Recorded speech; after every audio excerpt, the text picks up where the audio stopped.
Hey guys, today I'm going to be teaching you how I'm revising for my mocks. Open your eyes while I say this. I think your love might be dangerous. I might fall in, it's contagious. I love your sound and body language. Ooh, think I can manage what you're saying. Oh, a little Spanish and some English. Oh, you give me everything I hope for. I swear me and my ex is over. When it's nights like this, I really wanna be. So I haven't done my mocks yet, but I'm going to be talking to you about how I'm revising for them now as a Set 1 student. To revise, you need to make sure that you have notebooks such as these. I use these for each subject. I have like one notebook like this for each subject. And then I just have one of these, which is just a lined paper pad, and you can rip out the paper for whatever you need. So the first step to revising is to write notes in class. I don't know if other people do this, but basically when I'm in class I write down the topic I'm doing. So I don't know about your school, but my school we have planners. If you don't have a planner or diary or something like that, you should get one because it's really important. So this is where we write our homework, but in class I also write down each topic that we're doing. So let's say, I don't know, in science we're studying the cardiovascular system, I would write that down and I would do it for every lesson, each day, every day. I would just write down each day what we're doing. Unless the subject has stayed the same, then I'm not going to rewrite it. And then when even if I'm in class or at home, I'll highlight the ones that I find the most hard. So then I'll know what topics to focus on for my mocks, because obviously if we're learning them in class, they're going to be in our test. The second thing to do is make a revision timetable. I don't know any places that can help you make a timetable, but I have one. I made it myself. I didn't even look at any of our revision timetables because I knew what I wanted mine to be like. So this is what it looks like. It's kind of basic, but you don't need anything too much. So it has 2 weeks. Wait, it has the days on the top and the week here. So week 1 and week 2. Each week has a break, but on different days. And this also includes Saturdays and Sundays, but I made rules. So the rules are Saturdays and Sundays are optional revision days, because I don't want to put pressure on myself and stuff like that. Revision days missed out must be made up on the weekend. So let's say I have, I don't know, biology on Tuesday, Wednesday, whatever, and I didn't do it or forgot about it. I would have to do it on Saturday or Sunday to make up for it. Each subject must be revised for a minimum of 30 minutes each. 30 minutes isn't that long, but 30 minutes is enough to change your marks, and it's enough to learn a topic in one subject. It's good enough to do 30 minutes and to do nothing. But usually I revise for more than 30 minutes. It's just that some days I could be busy, so I'm saying at least I'll do 30 minutes, you know? But I don't give myself a set amount, 2 hours, I do revise, if I feel like doing it at a certain time, and I'll do it at that time. And if I feel like having a break and doing it after, have a break, eat food, and then after that go back to revising again. But I do look at the time to see how long I have been revising, because then I'm proud of myself, ew, I've been revising for that long, is that me? Okay, I'm joking.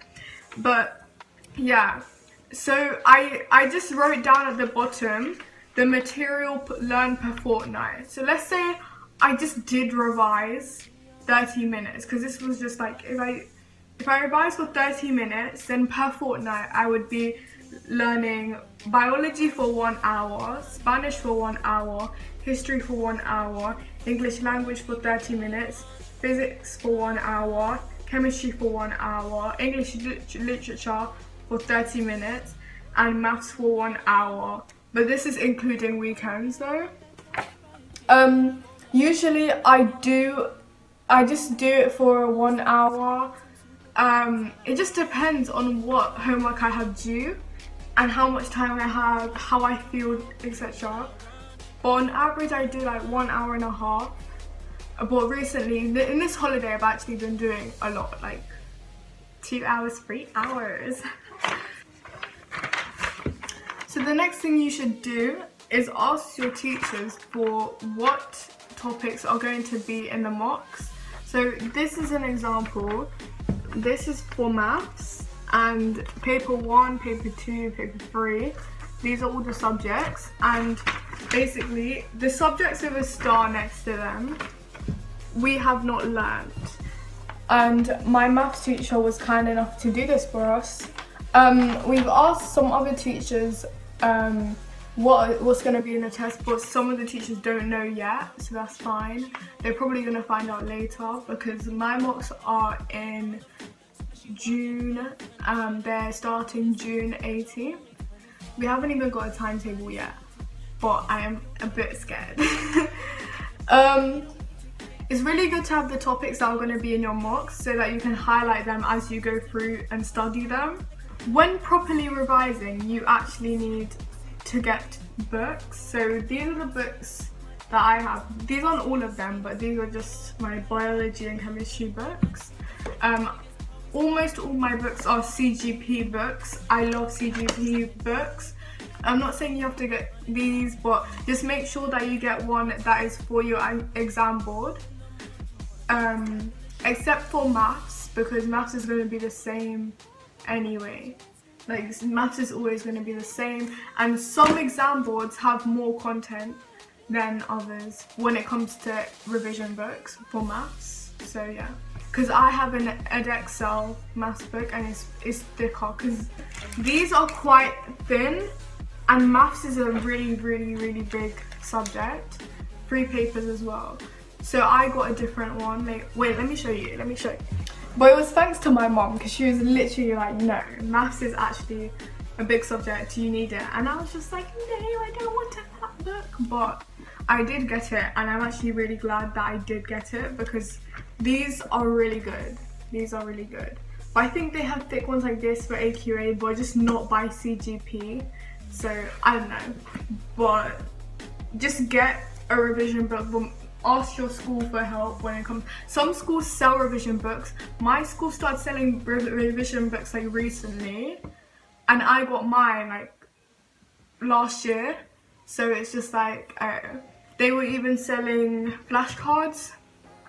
I don't really like flashcards, but some people do, some people don't. Just buy whatever is best for you. It doesn't really matter if you have revision books actually, but then it does matter at the same time. But if you don't have enough money, you shouldn't worry and think that, oh, I don't have enough money for revision books, because as long as you have the internet, it's fine. It's literally fine. The internet probably has more information than the revision books, but the thing is that on the internet, some of it is not accurate, or sometimes you just find the information that is different, but in a book the information is just there, like it's just there. But okay, I'm going to be telling you guys some sites that are really good for revision.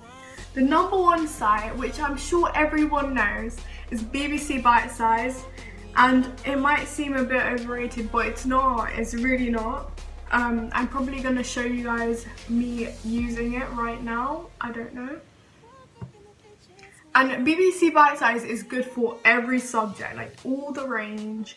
It has every subject and is specified for each exam board in the UK, which is really nice. I really like BBC Bitesize, and it's also straight to the point. Hegarty Maths and On Maths are 2 maths sites, and they are really good. Hegarty Maths has like loads of questions, and they also have videos teaching you how to do each subject. They have a search bar as well, and my teacher uses it for sending us homework, but you can also revise. I'm not sure if Hegarty Maths is free for people to use if they don't have a school account, because mine is with my schools. but you're gonna have to check that out. But On Maths is free to use. On Maths is actually quite good, and it has GCSE paper questions. It has full GCSE paper questions. I just haven't got the chance to actually use them yet, but soon I will. On Maths is really good. I've tried it once, but I haven't tried it that long, but I know it's really good. So use both of them if you can. Educate is something that my teachers use for science. I don't know, again, if this is free, but you can search this up online, educate.co.uk. And I think it is free. I really hope it is free for you guys, because it's actually a good site for science and geography. I don't do geography, but I noticed that they also do geography too. So yeah, if you're a geography student, then you should just check that out too. If Educate doesn't work, then it's fine, because there's this man on YouTube, and his YouTube name and website, he has a website too, but I don't really go on his website. I go on his YouTube, but he has the same videos on either one, but I don't know, yeah. He has the same videos on either one, but his videos are so good that you can get free science lessons from. And for Spanish, I don't really use Bite Size for Spanish, not gonna lie. I just use Duolingo. Duolingo is the best, it is. There's also This Is Language. I don't really use This Is Language unless it's for homework, but, pardon me. This Is Language is good too. They have videos and stuff like that. It's just really good, but I use Duolingo all the time. I find it so fun. But it's really good. Like, it's actually good for learning stuff, yeah. When you think you're ready, it's time to print out a GCSE paper. You're gonna have to do this if you're revising, because printing out paper and testing yourself is the best way to learn from your mistakes and do well on your exams. So go and type in your exam board, for example, AQA, then type in the subject you're doing, then type in GCSE or A-level, depending on what you're doing, past paper, then find a past paper and the mark scheme. Don't print it out unless there's a mark scheme there, because obviously you won't know if you're doing it right, even if you think you're doing it. You need a mark scheme, okay? And print out the mark scheme with the test. Don't cheat on the test, because you're just gonna be, no, just don't cheat. You're just gonna cheat yourself. What am I saying? Do the test in the set amount of time, so get your phone timer, put on the time, and do the test without looking on the internet, using what you've revised for the past however long you've been revising. Probably weeks, I don't know. Then after that, once the time is up, mark it as if you are the teacher yourself using the mark scheme, and make sure you write down the areas, the subject areas that you haven't done well in. Reread the topics that you haven't done well in, then test yourself in that specific area to make sure you're good. After, whenever you feel like it, redo the test and see if you made an improvement. If you have, then good for you.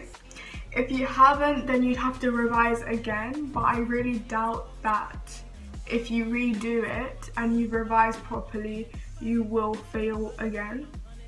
But if you do, it's fine. You just need to revise, you know? So this is the end of my video. I hope that this has helped you, because this is just my way of revising. I'm not an expert.